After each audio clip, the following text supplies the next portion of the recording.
Hi, everybody. Welcome to a special edition of Blaze Baking with Rach. We are actually here, as you know, on Friday. And usually we bake on Saturdays, but we're baking on Friday with a very special guest, and we are baking challah just in time for Shabbat. I am going to introduce the Blaze a little bit, and then you notice Jenna Blum is not here. She's doing some stuff with her own book promo. We have special guest co-host Julie Gerstenblatt, along with our guest Beth Ricanati. So we're going to do some intros. I just want to welcome you all here. If you guys don't know about A Mighty Blaze, why not? We were started in March 2020 by New York Times bestselling authors Jenna Blum and Caroline Levitt at the start of the pandemic, because a lot of their friends' book tours had been canceled, so they took everything online. And here we are over a year and a half later with, I think it's 9 weekly shows, a podcast, some monthly shows, including this show. We are made up of a team of 35 plus creative volunteers, and you can follow us on Facebook, on Instagram, Twitter, LinkedIn, Goodreads, everywhere.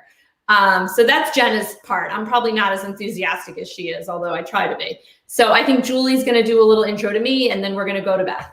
Okay, glasses on. I'm ready to go. Take mine off. Rachel Levy Lesser is the author of Life's Accessories, a memoir and fashion guide, which honestly I think is the best thing ever, because I feel like memoirs should be fashion guides. Everything should be a fashion guide. Her work has appeared in the Huffington Post, Glamour, Parenting, Modern Law, Skveller, and several anthologies. She's a graduate of the University of Pennsylvania and the University of Michigan Business School. In her previous life as a marketing professional, she worked on the business side of Time Inc. on magazines including InStyle, People, and Real Simple.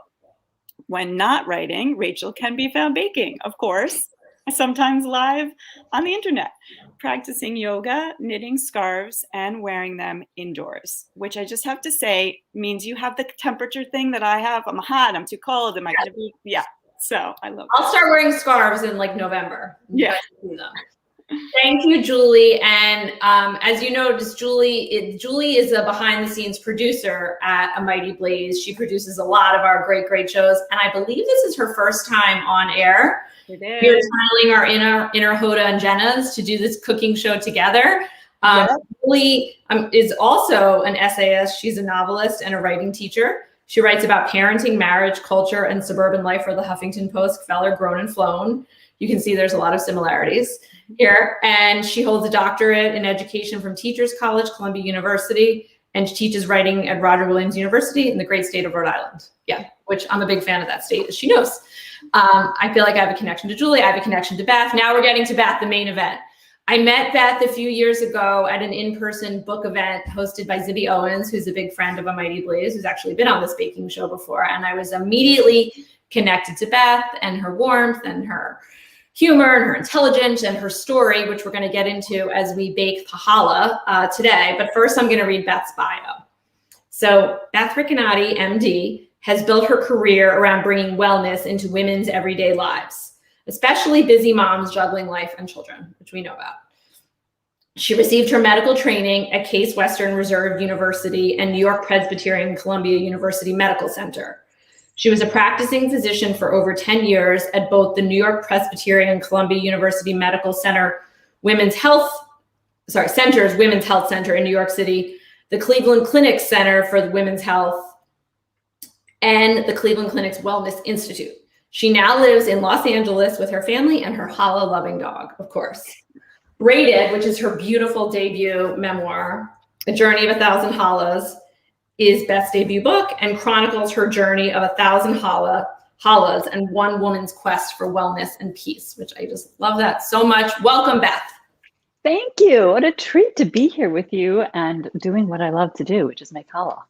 Yes, we're so excited. And Julie and I are on the East Coast, and Beth is in LA, 9 a.m. getting going early in the morning, which I'm sure is not the first time.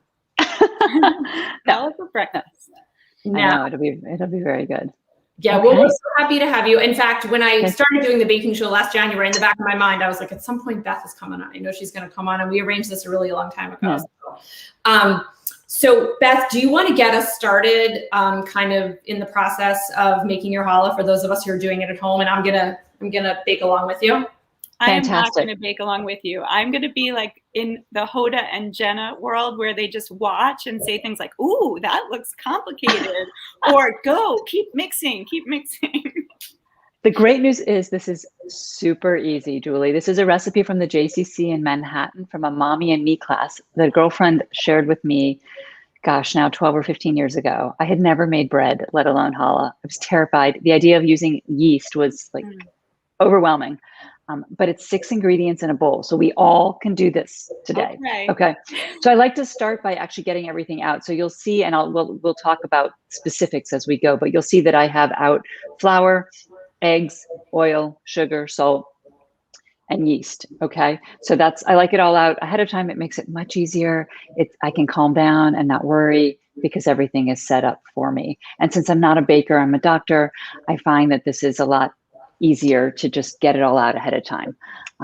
With that said, for surgery or something. Right. I know, exactly. Yes. And that's actually where, place, right? That you call exactly. And that's where I learned, honestly, to set things up was when I was training as a physician, and I would get nervous before I had to do some of these procedures. And I had an older resident say just that. She was like, just get it all out, like prepare ahead of time. It's a great lesson. And so I do it in the kitchen as well. Okay. So let's start with our yeast mixture. We're going to do a little science experiment today to begin. And breads like challah, breads that rise, need yeast, okay? So if you're baking along with me, I want you to grab a packet of yeast, or in my case, I use loose yeast. Good, we've got example A and example B. 2 1/4 teaspoons of loose yeast is the same as a packet of yeast. So whatever you have, you're going to put it into a small separate bowl or cup. Okay. And then yeast, as you may know, is a fungus. And so we need to give it some food so we can eat. And we're going to give it a teaspoon of sugar, okay, into the bowl. Okay. I have everything too. Yeah. Yay. Okay. The recipe, by the way, is in the book. It's also on my website. So if you have questions later, those are the 2 places to find it. Okay, this is a little bit of a pause while I quickly explain about, you need a cup of warm water, but the trick, very warm water, okay? If it's too cold, you won't actually activate the yeast and your bread won't rise, and that's no fun. And if it's too hot and it's boiling, then you could actually kill the yeast and it won't rise. And again, not so fun. So this is just tap water. I got it right before we went live, and it's very warm to the touch. So this feels really good right now. Okay, so a cup of warm water into the bowl of yeast. I'm sorry to have my back to you, but I was getting my warm water. No, it's all good. Seeing set on a certain setting from earlier today. That's so cool. Yeah. Okay, give it a stir. You don't have to go crazy with it, but just mix it up. Okay, and now we're going to put it to the side. And that's just going to do its magic for a little while. And it gives me an opportunity for a quick moment to explain one of the reasons why I wrote the book in the first place. So I started making challah 12 or 15 years ago when I was a completely stressed out mom trying to raise 3 kids and be a wife and a mom and a daughter and all these things. And oh, by the way, build a medical practice. And that was the kicker. It was too much. I was actually burned out before we even, that wasn't a phrase back then. I had no idea what I was, other than I felt like I was falling off of, those hamster wheels that you try and run on. So one of the great things about stopping to make challah on Fridays, and I really do think this probably saved my life, this loaf of white bread, but one of the great things about making challah is that you have to wait for the yeast to rise. You have to have some patience. And I don't know about both of you, but I don't have very much patience. And so this great thing happens every Friday. We hear you, right, Julie? What? We hear you, right? Oh, yeah. No, we're like you, we're busy working moms. We always want to get stuff done. Right. And you're just going. And we have to, this isn't going to work. If we put the yeast and the sugar and the water in the bowl right now and then add all the other ingredients, the bread's not going to rise. And so we have to wait. So every week I get this reminder, this lesson of patience. And if I'm really lucky, then maybe sometime during the week when things are a little bit chaotic, I can remember, oh yeah, that's okay. Like just have a little patience. So we're going to just let that do its magic. I love that, by the way. And I was up early this morning waiting and kneading, and it's very therapeutic to knead and it's just not something I do all the time. So no, it's a mindful meditation. Yeah. Yeah, that's it. It's a mindful meditation. 10 minutes that you said the first time you're watching the clock and you're waiting and when will it be ready and trying to fill that time instead of just letting that time be. Right. It's so important. But I'm not that patient. So we actually will, while that's doing that, we are going to get the dough going. So again, I'm sure Rachel probably knows more than I do as a baker, but I just kind of take the ingredients as they are and add them. It seems to work every week. There might be a specific order, but in my case, the oil is closest to me. So I'm going to grab that. It's 1/3 of a cup. I'm using canola oil. I'm using canola oil, quite frankly, because the recipe said to add a cup of oil. And this is what I had in my cupboard all those years ago. I like it. I've tried other oils and I like that this is a neutral oil. I don't want my challah to taste like coconuts or, with coconut oil or olive with olive oil. I like canola oil. And with that said, you wrote about that in your book. Right. That olive oil. I thought that was interesting. Of course, when I read your book a while ago, then I reread it to do this. Of course, I was dog-earing the pages like canola oil. Yeah. But with that said, I make this with a lot of people all over the place and everybody uses every kind of oil they want. And that's great. One of the lovely things I've learned, particularly in the last year about making challah with other people, is you can own the process and you can bring your own authenticity to it. So if olive oil is your jam, then use olive oil, or canola oil, or grapeseed oil, or vegetable oil, whatever. With that said, I'm using 1/3 of a cup of canola oil, 1/3 of a cup in the big bowl. Okay, the big bowl. Yes, and then 2 teaspoons of salt. And I actually do specifically recommend iodized salt because this is the doctor in me, but we need more iodine in our diets. Iodine helps our thyroid function, and this is a great way to get that. So 2 teaspoons of iodized salt. I like the Morton's. The blue canister. It reminds me of both my mom and my mother-in-law, so that's kind of fun. And if you want to get a spoon and start mixing, feel free. Okay. Sugar is next, 3rd ingredient, a 1/4 of a cup. I'm just using whatever organic cane sugar they had at the grocery store. I've made this with people using all kinds of things. You can use just cane sugar. You can use stevia. You can use coconut sugar. Have at it. And with that said, I think this works really well. So 1/4 of a cup of sugar, which really isn't that much. I sometimes get asked as a doctor how I can cook with sugar. 1/4 of a cup to make 2 loaves of challah.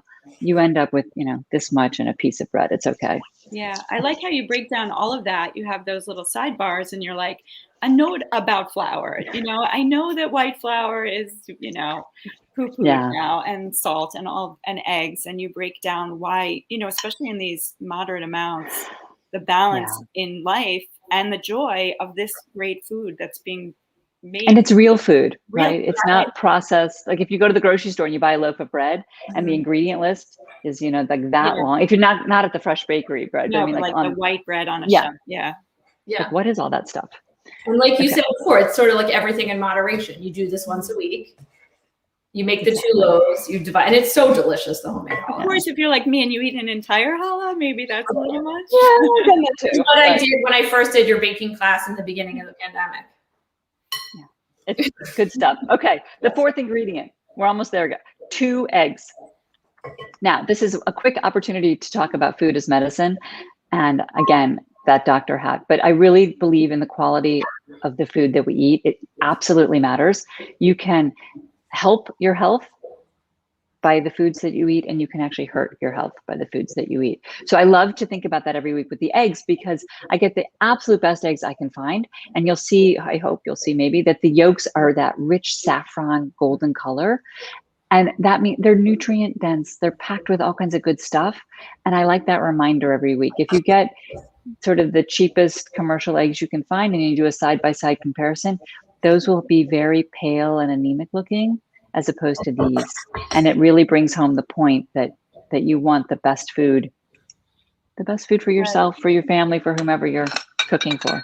And I know you get those at a farmer's market. I love LA farmers markets, by the way. They are great. I have not been as much recently, unfortunately, with the pandemic, but they are, it's a treat about living in LA. Yeah, I was there at the height of the pandemic, sort of, and it was one of the only things I could do was an outdoor farmer's market, and everybody was masked, but getting those fresh vegetables and seeing the farmers themselves bring everything, it's just... I want to do that. Nice. For a last class, I was actually using eggs from my friend who actually, they have the eggs at their house. Like they have chicken. Oh, that's wonderful. Yeah. So that was kind of fun. Shout out to my for those eggs. We have 4 ingredients in the bowl. You should have sugar, salt, oil, and eggs. And now we're going to add the flour. But a quick note also about the flour. I'm using all-purpose flour. This recipe works great, I think, with that. It also works great with bread flour. You can use some whole wheat in this recipe. I don't actually myself think it works that well, but I know a lot of people who use this recipe and do use whole wheat. I would say, though, if you want other flour, so if you want, I don't know, oat flour, spelt flour, gluten-free, etc. This is where Google is your friend. And I would find a specific recipe for that type of challah online, because they tweak the amounts just enough that I don't think this works as well. Julie and I were talking about that before this. Julie's daughter is gluten-free. My daughter had been gluten-free. And to be honest, I've never made a gluten-free challah. I just haven't. It just doesn't seem like it's going to work that, but I haven't tried, but I will say that my daughter's got celiac and I just don't, try to make it at home. There are some wonderful gluten-free recipes. This, I don't think, to just substitute gluten-free flour in here, I don't think works as well. I get that. Like Alex, our producer behind the scenes, was saying she had made challah before with bread flour. So and it works really well. But then you can also use the all-purpose flour. What's great about these simple ingredients, I think you were sort of alluding to before, is that you basically always have all this stuff in your pantry, right? Yeah, it's really nice. I don't think about this every week. I don't think, oh my gosh, do I have salt in my cupboard? Yes, I have salt in my cupboard. So it is actually really lovely. The flour, we're going to divide into 2. Okay, so we're going to do 2 cups now. And I believe that perfect is the enemy of the good. So I'm not exactly measuring them. I'm sure the baker on the show, Rachel, would not be happy with me, but I'm going to approximate. 2 cups of flour. In they go. And I know it'll work out at the end. So it always does. It always does. We're going to stir that together. We're going to stir, which gives me an opportunity for a moment to quickly talk about something called the Tactile Arts. So we are using our hands in a bowl of dough, which I think is super, super powerful. It's if you think about activities like knitting or pottery, or I'm going to extrapolate and say making challah, but the research that was done was actually done in all seriousness on things like knitting, but any kind of creative pursuit that you use your hands. So maybe it's gardening or drawing. Yeah.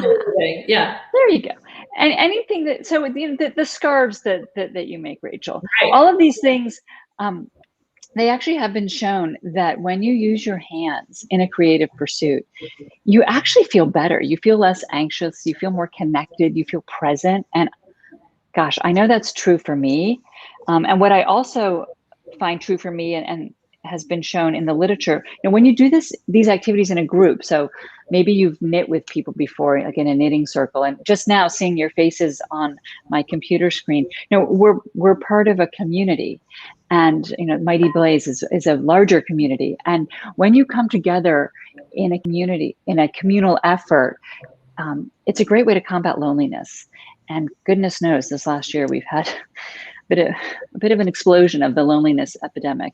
So this is it's a healthy behavior that we're engaged in today. So thank you very much for allowing me. Awesome. I love that. When you were talking about baking and doing things with your hands, I can say this because we're all writers and creative people. There was an article written years ago in the New York Times called Procrastinating by a writer.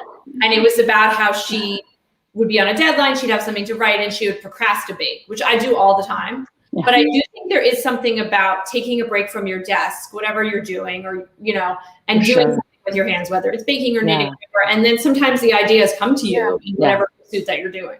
Yeah, absolutely. I was going to say, when I walk my dog, I'm like frustrated with something I'm writing. I'll go walk my dog and there it will come, or like be making dinner and there it will be. So you need to use a different part of your brain, I think.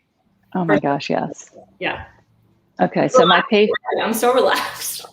I'm relaxed watching you guys, by the way. I'm having the best time. This is the perfect way. Usually when I do the show, I'm like, get everything in. Now I'm just like, oh. No, it's calm. The yeast now, I think, is probably getting ready. So let me show you what I mean by that. So on the top, it's kind of bubbled and frothed and done its magic. And on the bottom, it looks sort of murky. So it almost looks like it's split, which I like. So that's great. That's my goal. It doesn't always do that, by the way, and that's totally fine. And maybe, again, Rachel, with your expertise, you can weigh in. But I have found that the yeast really, for the most part, is always good. And it has only, in all my years of making challah, it's probably only not been good literally a couple of times. I use it every week, regardless of what it looks like. But this is actually today, it's perfect. So thank you all for bringing the good energy. This is really what I do want it to look like. Okay. So we're gonna add the yeast mixture into our dough. Into the big bowl. So now we have a wet mess. Let me get some of these empty containers out of here. Okay. And what I like to do before I add more flour is actually try and incorporate some of that yeast mixture into that first blob of dough. It's not a very scientific name, but there you have it. You get a nice arm workout, which is good. Yes, that's true. Body strength. Yeah. And Beth, is that one of your special spoons? I know you wrote in your book about how your favorite spoon broke, and then you were on the search. I know, and then I found these. Yeah. Yes, I do like these. I just recently actually found some that were actually a really pretty blue that kind of matched our kitchen. And I was so excited, and I came home and tried them. This was maybe a month ago. And they're not as good as these yellow ones. So I'm sticking with, for now, these are, I don't know if you're feeling this right now, Rachel, but you had to really mix a little bit in that beginning to get the dough and the yeast mixture. So you need a sturdy spoon. By the way, I'm glad I'm doing this with you because you're telling me to take the time to do this, because when I made your recipe before, I didn't do this. I just dumped the other all the flour in there, and poof, all this flour. Yeah. So this is great to know. Yeah. Oh, good. Yeah. Okay, so now we have a nice soupy mix. Yes. Okay, so I'm happy with that. And don't add the flour yet, because let me explain. So another lesson that I learned, because I used to just add the 2 cups of flour. The recipe says 4 cups of flour, 2 when we did in the beginning with the ingredients, and then 2 now. But the problem was, at first, I was such a rule follower that I did exactly what the recipe said. And I added exactly 2 cups of flour. And the problem was, sometimes the challah was great and sometimes it wasn't. And I didn't understand at the time, or appreciate, not being a baker and not feeling comfortable working with these ingredients, that you can modify as you go, right? And so I finally learned, it took me a little while, but I finally learned if I only add about 1.5 cups now, I can always add more later. That was one of the biggest lessons I think I learned was, I mean, obviously that's a life lesson, not just pertinent to challah, but you can always add more. You can't always take out. So with that said, add about 1.5 cups now, okay? And again, I'm sorry to the baker on the call, but I'm not going to actually be exact about this. We're gonna eyeball about 1.5 cups. Well, I'm using a 1/2 cup scooper, and I'm just doing 3 of them, and it usually always works out. By the way, I learned this lesson the hard way with a recipe for mandel bread that my friend Penny taught me years ago, and that I make all the time. And at first, I was overdoing it with the flour. So now I just kind of changed it up a little bit. I was like, I can't change the recipe, but I did.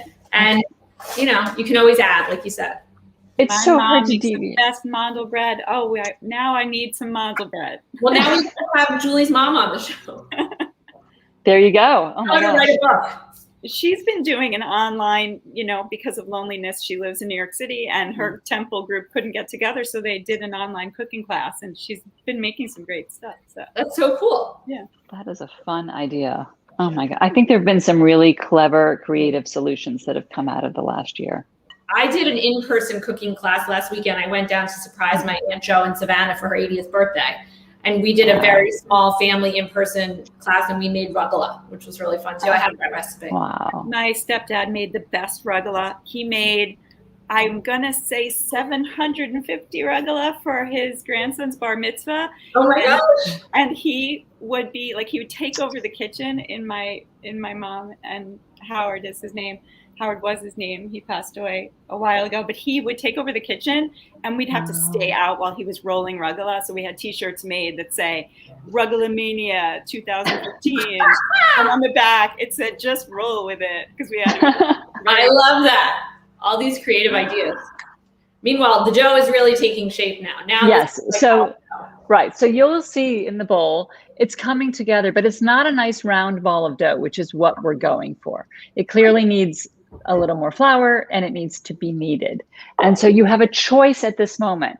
You can do what I'm about to do, which I'll show you. And I'm going to do this on the counter. I love to knead on the counter.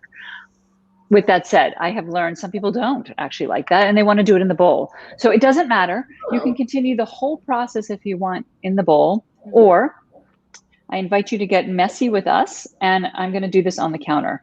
So to do that, I'm going to put some flour on the counter and I'm going to actually put about a half a cup, because if you remember, we're down a half a cup so far. We've only added 3.5 cups of flour. So I'm putting the flour down for 2 reasons. One, I don't want the dough to stick all over the counter because it's quite sticky right now. And two, I know we're going to have to add some more flour. And it changes every week. Sometimes I have to add, oh, I should have not gotten rid of this spoon yet. Sometimes I have to add the full amount, and sometimes I don't add quite as much.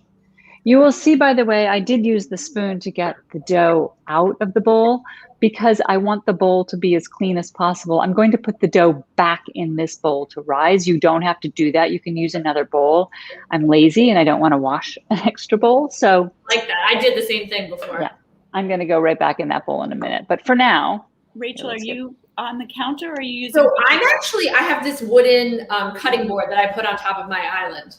Oh, cool. By the way, for those loyal viewers, I'm back in my kitchen. I've been without a kitchen for 3 months. I did my last few baking shows from the porch, so our kitchen is nearly complete, which is really nice. That's so exciting. It feels so good. I love a new kitchen. Yeah. Okay. Before we actually knead the dough, indulge me for a moment on another medical tangent. So I'm an internist by training, and I'm obsessed with the power of lifestyle and its impact on chronic disease. So I think that food, exercise, and stress management play a major role. And actually 75% of chronic diseases are impacted by lifestyle. So it really matters if you ate breakfast this morning, and it really matters if you're going to, you mentioned, Julie, going out for a walk, and all of these things actually really impact our health. And stress management, I think, is so important because we all know that stress can make us sick, and stress has the power to actually, if you are sick, it can impact how quickly you get better. And all these things matter. So what I love every Friday when I'm about to knead the dough is I have an opportunity for my favorite stress management hack. And that is to take a deep breath. It's with us 24/7 and it's free, right? So I want you to indulge me. We're going to take 3 deep breaths. And the reason that we're going to do this is that when you take a deep breath, the coolest thing happens. You kick in your parasympathetic nervous system, your vagal nerve, and you literally, on a pathophysiological level, you just calm down. So every week before I knead the dough, I'm standing. So my 2 feet are firmly on the ground. If you're standing, please do that. If you're in a chair, if you're seated, make sure your feet also are anchored. You can close your eyes. You can keep them open. I don't care, but I'm going to count. I'm going to count to 3, and I want you to inhale through your nose, and then we're going to exhale through our mouths. We'll do that 3 times, okay? So let's inhale through our nose. 1, 2, 3, and exhale through your mouth. 1, 2, 3. Okay, and again through your nose. 1, 2, 3, and out through your mouth. 1, 2, 3. Last time, in through your nose. 1, 2, 3, and out through your mouth. 1, 2, 3. Thank you. I just feel so. Thank you. That's great. Don't you feel good? Yeah. When I started teaching, I taught middle school English for many years, and my first doing student teaching, the person I observed started every class period every day with something she called pause. And the kids would come in and sit down. And instead of being like, are we getting our test back, or blah, blah, blah, or I didn't do my homework, or I have to talk to you about this, it was in your chair, feet on the ground, hands in your lap, and a kind of a guided meditation for a minute. And then it always ended with a deep breath in and let it out. And I took that mostly because the kids stressed me out so much that to get ready for like one group coming in, one group going out, another and another all day long, I needed that pause. And kids really took to it too. So. I love that. Is so cool. Oh but my I don't gosh. do it. You know, I did it in the classroom and I don't do it always in my daily life. So that's a kind of thing. You know, there's this yoga teacher who I love, shout out to her on Peloton Yoga, Kristen McGee, who she always says, the sound that the ears love to hear most is the oceanic sound of the breath. Did you know that, Julie? You're a Peloton. Yes, because I have my yoga mat right here. I do Kristen McGee classes like 3 or 4 times. It's the best. Huge. You're watching. Love you, man. Oh, that's so nice. We're needing, and I did want to ask you about this because as a student, as a reader, as a writer, I'm always dog-earing pages and underlying things. I love what you said in your book about you need for your needs. Yeah, this is a really great moment. You take a few minutes to knead the dough, and it gives you an opportunity just to knead for your needs. Maybe you want to think about, somebody in your life who needs a little extra something. Maybe it's you that needs a little extra something. I, at the moment, need a little more flour, so I will add a little more flour. Right, because you don't want it to get too sticky, right? No. So just if you are adding a little more flour, just be very gentle with it right now. Don't add too much. Okay. But it's really nice just to take a few. Well, you make it look so beautiful too. It really just is mesmerizing. Yeah, this is fun. So what you're going for in your ball of dough is, first of all, that it does become a ball of dough like this. 2, you don't want it to be sticky and all over your hands. So I think I'm getting there. I am too. That's happened to me before where it's been too sticky. Yeah.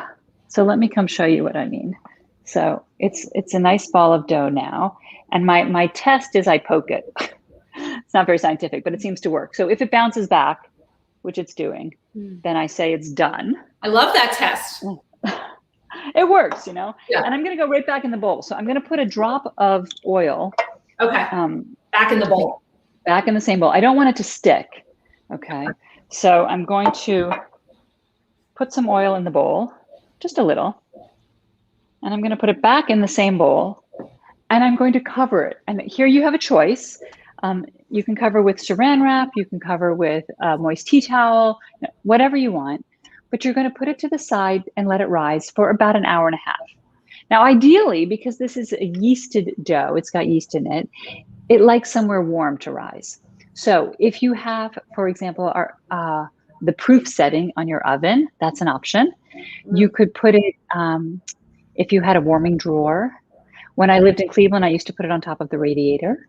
You can put it here, sometimes actually in the summer when it's really hot, I put it outside. So you can get very creative with where you put it. And you can also just honestly put it on the kitchen counter and it's just fine. I do that too. So about an hour and a half. And then I'm gonna put it on my porch where it's warm. Beth, just quick question for people at home. You said to cover it with whatever. If you're putting it in a warming drawer or you're putting it on the proof setting of your oven, do you still cover it? I do. Okay, and actually, with something safe. Could you put what would you put in the oven? Yeah. Actually, because the proof setting that I use is only 100 degrees. Okay. And so I don't even, it's not warm to the touch at all. So I actually do use whatever. So either saran wrap or a moist tea towel. Obviously, if you're going to get any warmer than that. I'm going to put mine under the window because it's nice and sunny there. I might move it to my porch later. Perfect. Okay. And this is a batch that I made earlier. I have the same showing you the magic. I know. This is the joy of like a TV show. The reveal. Right? So this is what you're going for. Okay. It's going to double in size in about an hour and a half, which is super cool. Okay. Cool. It is cool. Yeah. I used to bake with my mom when I was little, and that was always like the most fun, right? Right. Peek under the towel. Yeah. I know. It's so neat. Now, a quick note before we do talk, and we're going to talk in a minute about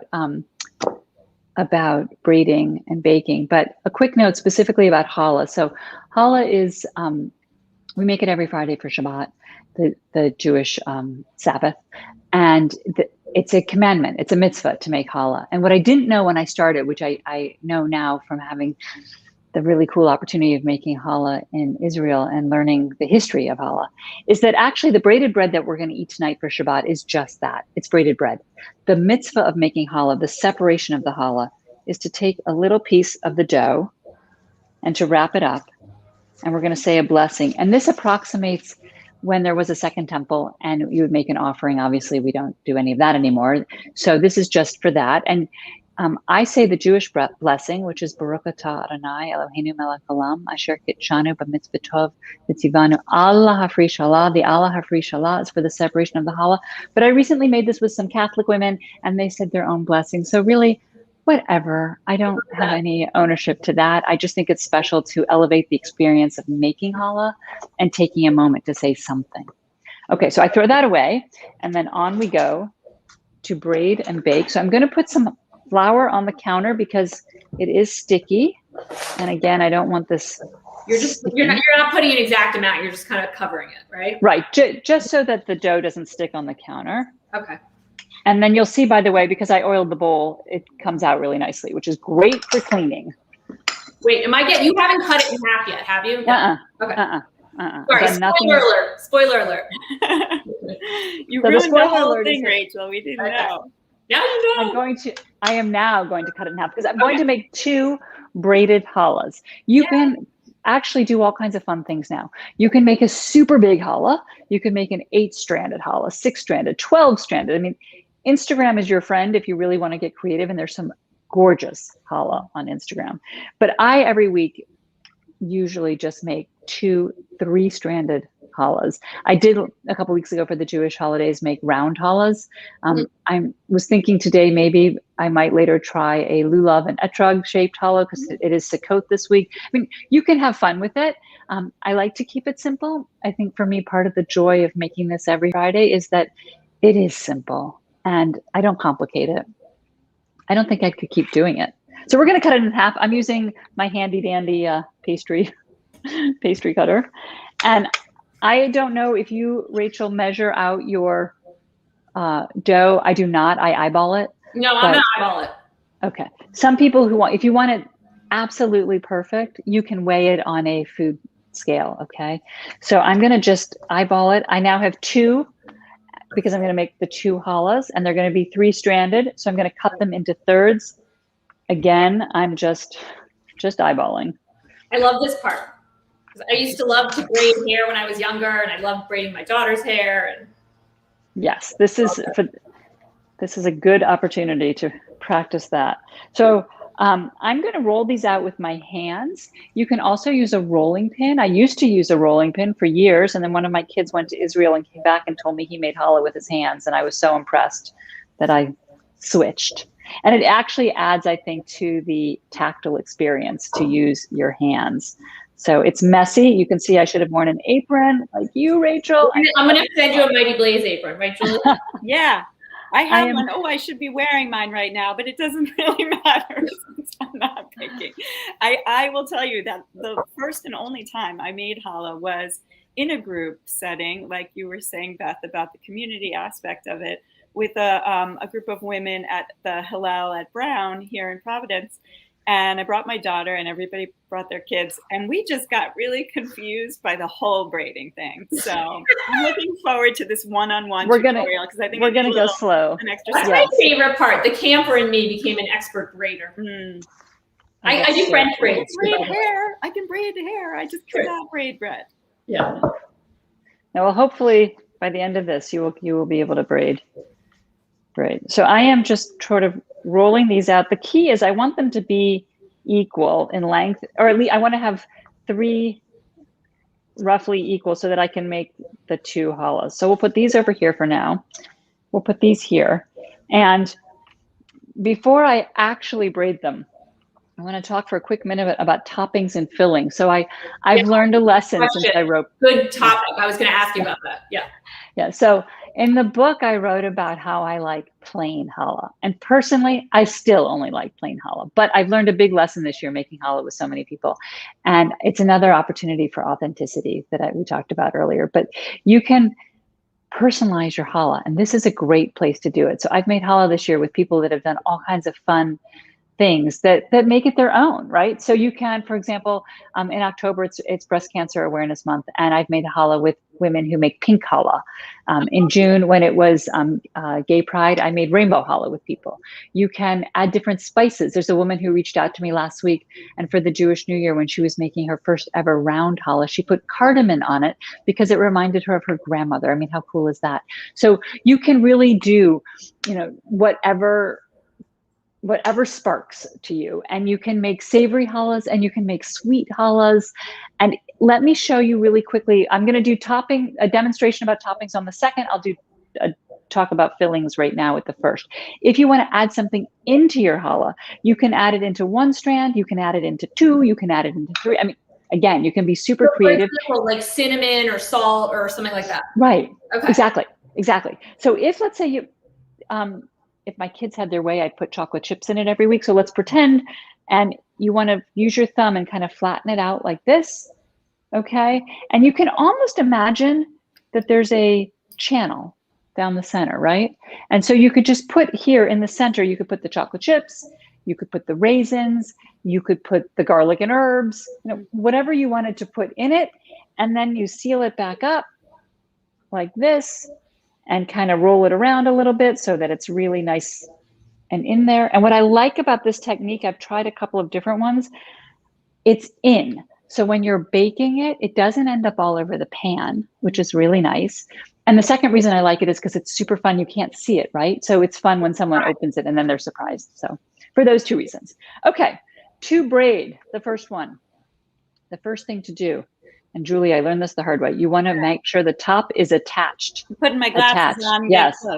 You want to, however you do it. I like to crimp the three together and then actually tuck it under, because in the heat of the oven, and by now you would be, if this is the time to preheat the oven to 375. Yes. That it's a hot oven, right? So the dough can fly out if you don't really attach the top really well. So I actually tuck it under, because once mine popped open and I didn't really want that. So that to avoid that, tuck it under. And then we're just going to march right down, left, right, left, right, left, right, into the center. Okay, so here we go. I'm going to take the outside and put it into the center. And then on the opposite side, into the center. I'm always just going into the center. Left, right, left, right, left, right, left, right, right to the bottom. And then again, just like I at the top, I tucked it under. And tuck it under. Oh, this is so awesome. And plop it on a tray. So cute. And you will notice really quickly that I have a Silpat baking liner here. Rachel, I'm curious as to what you use. Yeah, so I have Silpats, but for today I'm using parchment. Great. So that was going to be my other back together, and I can't find my parchment. I mean, I can't find my Silpats, but either works. Right. So parchment, I think parchment and Silpat are the best. You can also just grease the baking sheet, which I used to do when I first started and didn't know any better. But make your life easy and use a Silpat liner or parchment paper. And you put them both on the same tray. Yeah. I do, which I'm about to do in a minute. But let me first. So what are you going to put for your topping for your second one? Oh, I'm going to show you. Give me a minute. Oh, it's holding the book up, so I'll show you in a second. I might add some cinnamon into it. Excellent. That is a crowd pleaser, as we say. So again, Julie, I'm crimping the top. Okay. Tucking it under. Okay. And we're going to march right down the center. Okay. I like march. I'll remember. Yes, marching might. Yeah. Okay. Left, right, left. You make it look very easy. When I'm telling you, I don't know, my daughter and I ended up, it was like 4 strands. We were confused. We couldn't. I know. When I told friends about this show, they were like, "Challah's so hard. I messed it up." No. Not this recipe. I think there are a lot of challahs that are really hard, but not this one. Okay. So you will see they are not equal. That's okay. We're making artisanal bread, right? So they're not perfect, and that's fine. I do one rise. A lot of challah recipes that I do find are harder do 2 and or 3 rise. Have 2 or 3 rises. I don't have time for that, quite frankly. I think it's beautiful if someone else wants to do that. I don't, and I want to do this every week. So I need something that actually, for me, works in the rest of my life. So I do 1 rise, but I point that out because this is the time. If you wanted to do 2 rises with this recipe, it does work very well. I would braid them, put them on the sheet, and then let them sit again for another, I don't know, half an hour, 45 minutes. Okay. Just like this. They'll get a little bigger. It'll change the texture a little bit. Have at it. Said that about the rise because my mother-in-law, who I think is watching, who's a really good baker, she made these once, I think, with her synagogue, and she was like, "Oh my gosh, it took all day because we had to let it rise and let it rise." And I was thinking, well, in Beth's recipe, you don't have to do that. So I'm glad to know the difference. Yeah. So before I add the topping, this is where I add an egg yolk. Oh, right. Wash. So nice glass. Right. So you have a lot of choice here, which is kind of nice. I like that rich golden brown color, so I go for an egg yolk. If you want it to be less of that rich golden color, you could just use the whole egg, or if you wanted it really light, but you wanted something, you could just use an egg white. If you are making a vegan challah, so a challah with no egg, obviously this has egg in it, so this is not vegan, but you could use maple syrup. That works really well. You could use olive oil if you wanted. You could use, last week I know people used honey for the new year to make it for a sweet new year. So, and you can also do nothing. You could just, this is what it looks like if you, here, let me do it this way. This is the difference. But I do like that color. So I put the egg yolk glaze, and then I put the toppings on. And again, this is an opportunity for sweet or savory, again, get as creative as you want. Our family's current favorite is everything but bagel spice, which I'll show you in a minute. Oh, I love that. I have so much of that, and I have nothing to do with it. And so put it on challah. It's Okay. so good. That's my great. gosh. It is addictive. I love it. Right now from Trader Joe's. Oh yeah. Yep. Go It for is so good, Rachel. All right, I'm doing that on 1 on top of the egg wash, right? Yeah. Beth? Yeah, because Yep. it'll stick better with the egg wash. Exactly.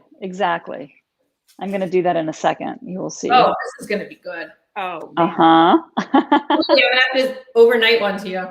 Yeah. Oh my gosh, it's going to be amazing. Okay, so good. Once you get that on, like so, then everything but the bagel I'm going to do on 1. Bagel. I love that. Nice. It's so good. Oh my God. I thought I had a cinnamon. Okay. I'm going to I forgot to preheat my oven, so I'm going to quickly do that. And then I'm going to show you, I'm going to do that too. I'll do it later. So this is what this recipe makes 2 3-stranded challahs, like so. Wow. Okay. That looks amazing. Amazing. Thank you. It's really good. This is with the egg yolk glaze. So it's this color. So how do you know when it's done? There are 3 ways. And the first for me is the color. If you're using an egg yolk, it's going to look like this. It's going to be that rich golden brown color. So 1 is the color, what it looks like. 2, my most favorite, is the smell. The coolest thing's going to happen. I know you know this is since you bake, but what happens when you bake is that smell, that aroma. Your house becomes a home. It's completely addictive. And about probably 15, 20 minutes or so after the challah's been in the oven, it's like a switch. And all of a sudden that you're assailed with that incredible, incredible aroma, which I just love. For those at home, and you can get the recipe in Beth's book and on her website, the recipe, you bake it at 375, a preheated oven of 375 for 25 to 30 minutes. But like Beth said, look for the color, all that. Yes.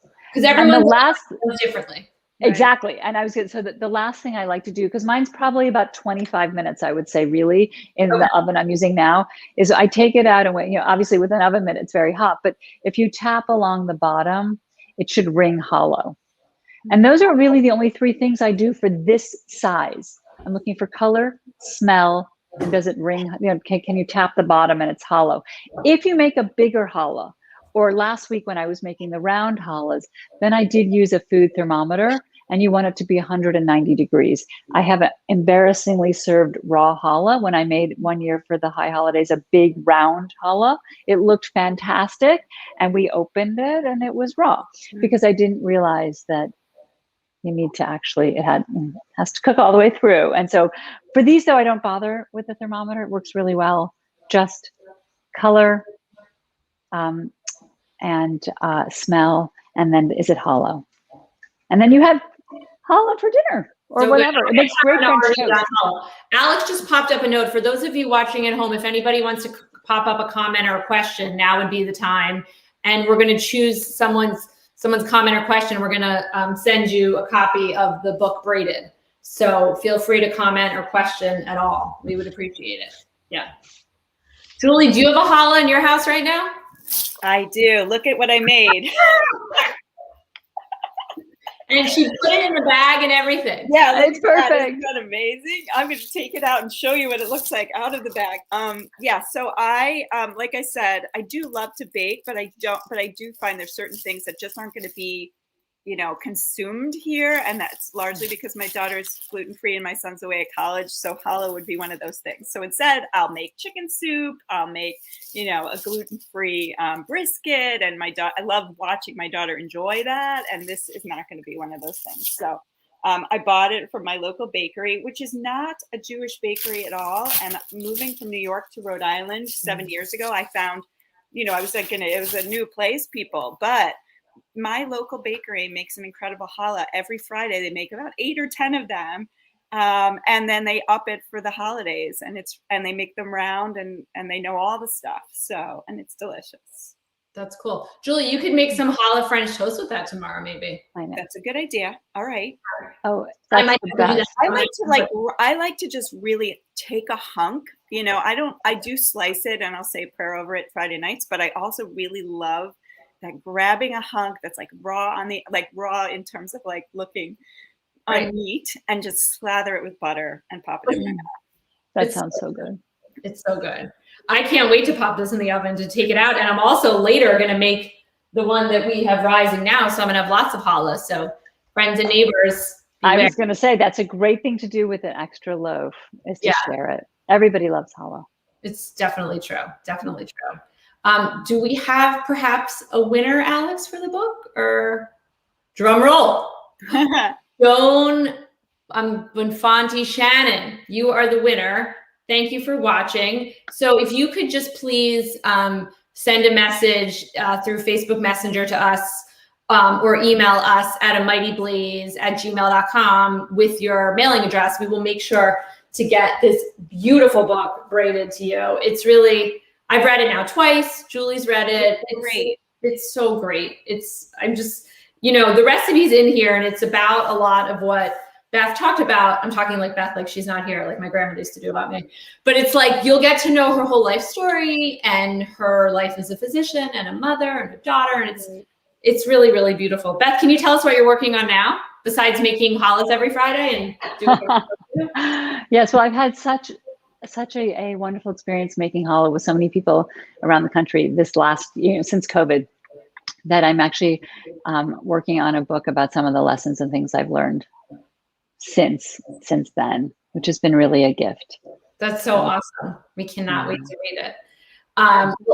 Yeah, we definitely keep us posted about that. And I know Alice has been great about popping up a lot of information about Beth, so you guys all have that. I really want to thank Beth so much for being here. Maybe we'll have you back on when your next book comes out. And I want to thank Julie. I also want to give, and Alex, I want to give a little plug. We were talking about this before we got on air, about our next guest on our next show, which is actually, we're doing some Friday shows coming up because of some scheduling stuff. So on Friday, I think it's in 3 weeks, October 15th, we're having on 2 authors, Jen Curtis and Cindy Munchnik, who are also both in California. One's in Northern, one's in Southern. They are both college admissions experts. And they wrote this book called The Parent Compass in response to the college admissions scandal They've both worked in college admissions, worked in counseling, and we're making a healthy-ish, it's not that healthy, don't worry, brownie. It's going to be at 4 p.m. after school. So baking is a really good thing to do with your kids. I did it with my kids when they're little. Now they're teenagers. My kids still help me out. And we're going to talk about this recipe, but we're also going to talk about sort of parenting in the 21st century, particularly parenting teenagers, high schoolers, college age kids. And I know these guys can relate. And I know a lot of you at home probably can. Maybe you would even watch with your kids. Maybe my kids would watch. I don't know. It's great. And I found that with my daughter home last year a lot, you know, and the year before, she was baking a ton. And I really do think that, you know, getting teens or preteens involved or younger kids in cooking, not just as like, you know, this recipe came from the JCC preschool, I think, Beth, you said. So it's like we bake with them when they're so little, but then we kind of give up on that. And I've found this like renaissance right now in teenagers loving to bake. It's like that, you know, seeing recipes on TikTok and all of those kinds of like beautiful, fun things and getting their hands in it. So really, our daughters have to meet. I feel like in many ways they're the same person. I bake with Rebecca too. I know you do with Zoe. And Beth, do your kids like to bake challah? They do, which is so fun. They do. In particular, two of them bake it as much as they can, which is really, and they take it to school and they share with their friends, and it's been lovely to watch that. So nice. And well, I'm definitely going to be sharing these challahs with friends this weekend. And I'm, you know, I feel like we pass it along, and I've told so many people about your story and this little JCC recipe. It's now gone out to thousands and thousands of people, right? It's pretty amazing. I know, it's so great. It's so great. That's great. Well, thank you, Beth, so much for coming on. Thank you, viewers. Thank you. Thank you, Alex. And we will see you guys in a few more weeks on the next episode of Blaze Baking with Rach. Thanks, guys. Bye-bye. Thanks. Bye. Bye. bye.